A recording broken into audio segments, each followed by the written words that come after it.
torque steering the way. Whoa, whoa.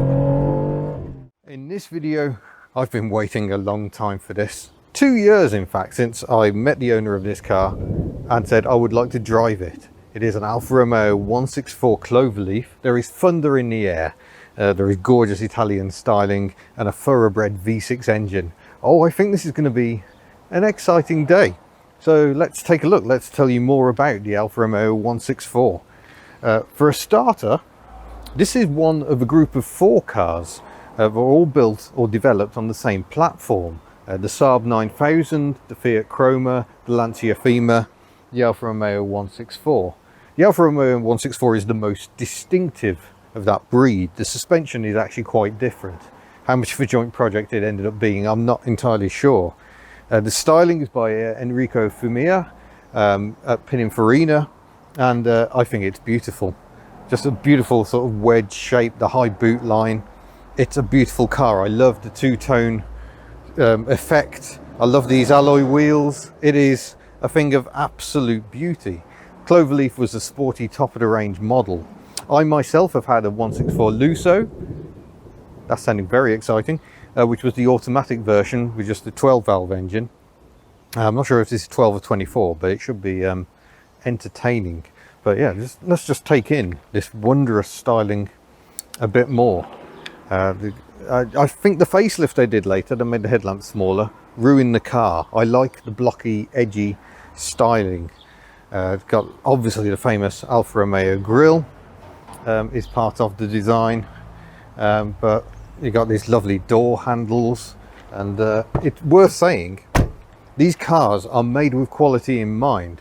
For my money, I reckon this is probably one of the best Alfa Romeos you could buy. They're even reliable.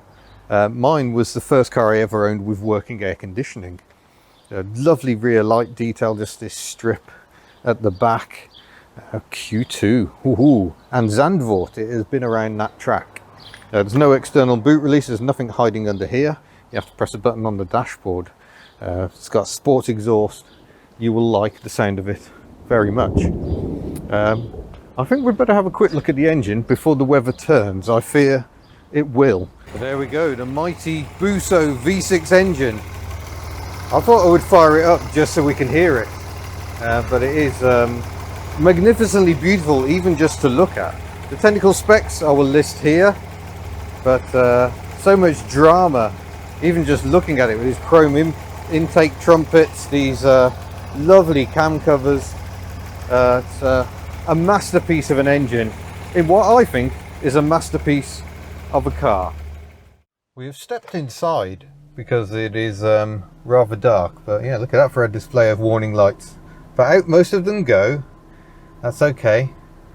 Turn that back off again. But yeah, this is a masterpiece in itself, very of its time. Sorry, we've got a Sony head unit, it would seem, making its bleepy, irritating noises as they always do. Glove box. Look at that. Wonderful. So these are a mixture of some buttons you press, like so, get your hazard warning lights on, and others are more touch sensitive. Like the boot release, or to change the aircon setting. So it's all merged into this one panel, and should you decide the Sony stereo isn't for you, you can cover it up. 5-speed manual gearbox, electric window switches down here, and the beautiful sculpted leather seats with the Alfa Romeo badge. I mean, it's all a bit dark in here, a little somber perhaps, made more so by the fact there's a thunderstorm right overhead at the moment. But the driving position, really nice. It hasn't got that typical Italian short leg, long arm feel, I don't think. Or maybe it's just that that driving position suits me. But look, gorgeous red stitching on here and around here. It's really nice. But you're not really here for the interior ambience, are you? So let's get you set up in the mount and we should go for a drive. Okay then, let's start the engine up again.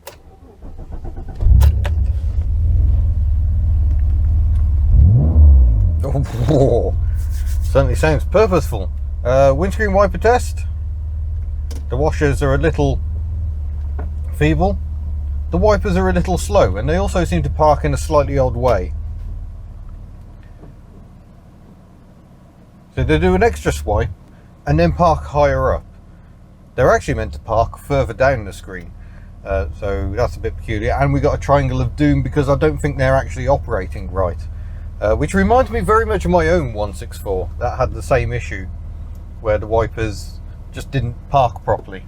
But there we go. That's probably not all that important. I'm going to turn the aircon off temporarily because it is quite noisy. Oh, well, there is a buzz. Oh no, it stopped. And I wonder if that's the fan that sucks the air in so it can tell how warm the interior is. So we'll see how far we get with no aircon on. I might die, but or steam up, but we'll see. So first of all, need to navigate our way out of this car park. It does feel a very big car, but it feels fairly easy to place because you can kind of see most of the bonnet, and with a big spoiler on the back, I can definitely tell where the back end is too. But you know I'm just waiting to unleash this Busso. It sounds absolutely magnificent. It does have a sports exhaust, and it also has a tuning box, a Squadra tuning, sorry, tuning box. They're from the Netherlands.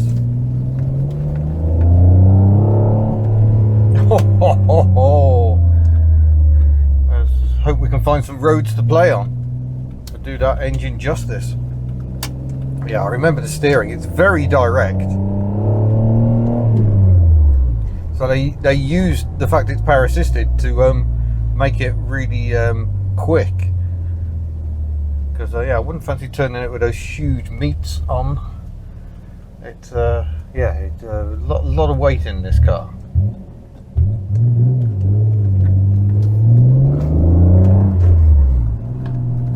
Oh, thank you, mate. That's wonderful driving there.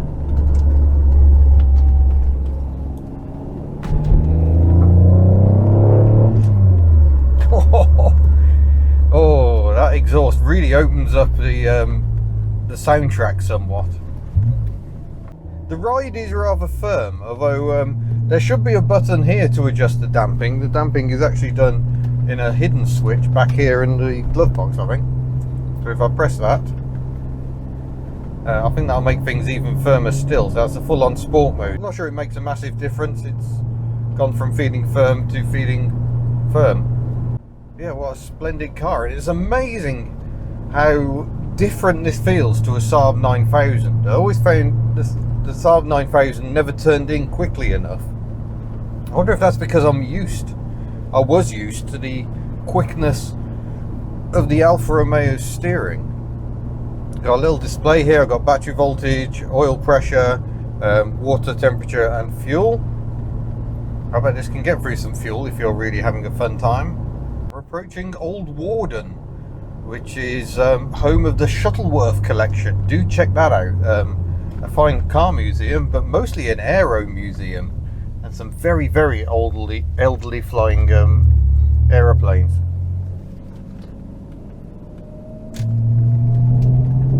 Oh, 60 miles an hour, don't mind if I do.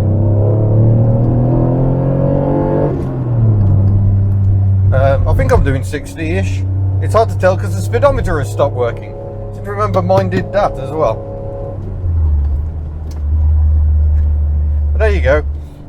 We're doing an amount of miles an hour. So while these are, you know, a very good, very robust car by Alfa Romeo standards, apparently electrical gremlins are still a thing. Yeah, the 164, I think some people were disappointed that it was front-wheel drive. Obviously up against a lot of rear-wheel drive competitors like the BMWs and the Mercedes-Benz. So was seen as having a disadvantage, but let's remember this is a road car for driving on the actual roads.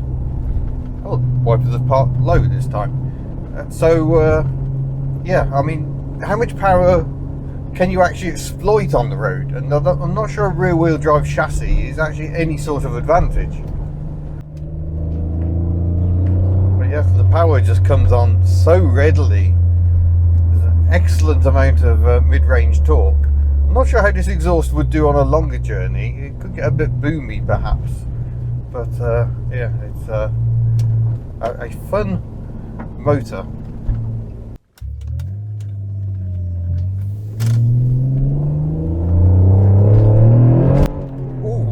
steering the way. Whoa, whoa, whoa. Okay, I think we can say rear wheel drive does have its advantages. The power comes on so strong. Whoa. But yeah, even applying the throttle at whatever speed that was, you feel the torque. Whoa, jeepers. Wow, I don't think I've ever driven anything that torque steers quite so readily. That was a lot of torque steer. Perhaps I need to drive an MG Montego Turbo. Oh, jeepers. This is feeling twitchy in the extreme. Wow. It's sounding magnificent, but I am fighting the torque steer. It's a shame about that torque steer because the handling's otherwise very, very sharp.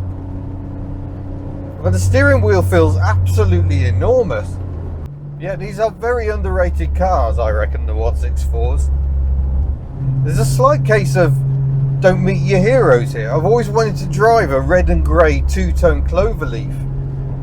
But that torque steer has definitely caught me a bit by surprise. I wasn't expecting that. It is pulling you all over the road. I don't think the uneven camber on this road is helping. But yeah, my Lusso didn't do that. The Lusso was an automatic. That was part of the standard spec. So yeah, that had their limitations. But I'm starting to think that wasn't such a bad thing after all. I think now you're starting to see why I got so frustrated when I drove that Alfa Romeo GTV around Sydney, because I couldn't find roads like this to do that. Oh my days. Slow down to what we think is 40 miles an hour. I've just noticed that quite unnecessarily there is a cover on the handbrake, so when you put the handbrake down, this flap makes it all smooth. That is quite extraordinary. There's also a little remote control for the Sony stereo that has been fitted. 0 to 60.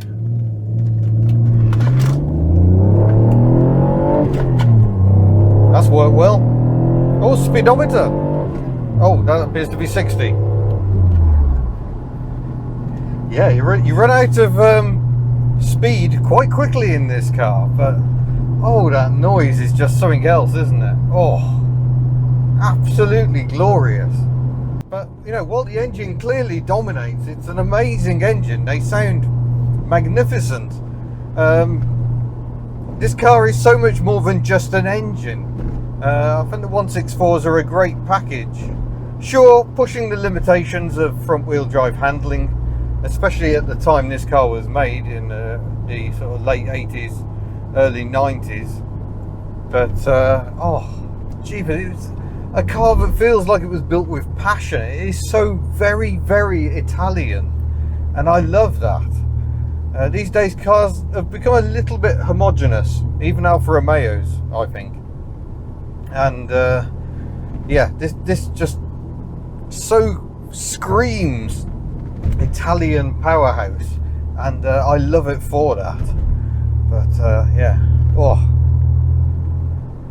right, let's see what she'll do. Sound magnificent. Oh, you almost become scared to give it the full beans because it just torque steers like crazy. Oh, that was full 6,000 revs. Oh, and that's yeah, definitely a speed you don't want to tell your mama about. Oh. Forget power less is more. I'm getting rid of that slogan. I now want a really powerful V6 in my life. Oh, it's so hard to describe that sound. It's almost a visceral experience. It's like you're being chased by the devil himself on horseback or something. It's, oh, that is mind-bending noise. It doesn't really matter about the power. Yes, the power is quite exciting, but it's that sound of petrol being turned into raw power. It's very pure. This is one heck of a car.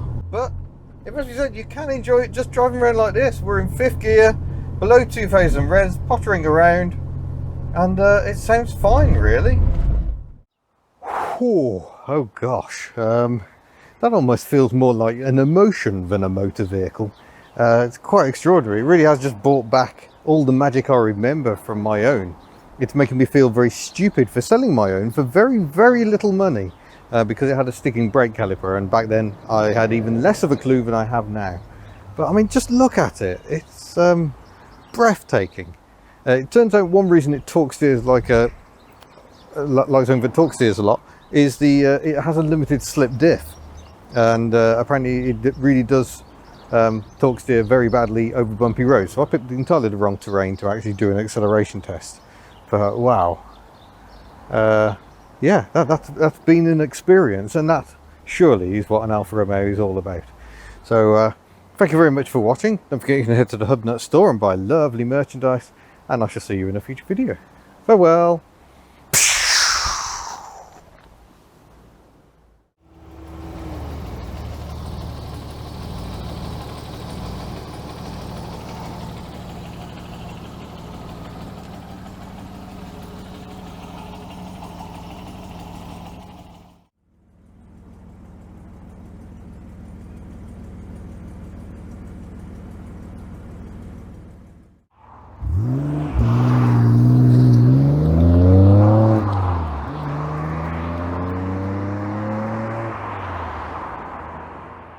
Been waiting 2 years to drive this car. I'm currently being watched by a black cat, and that's utterly distracted me. Hello, puss.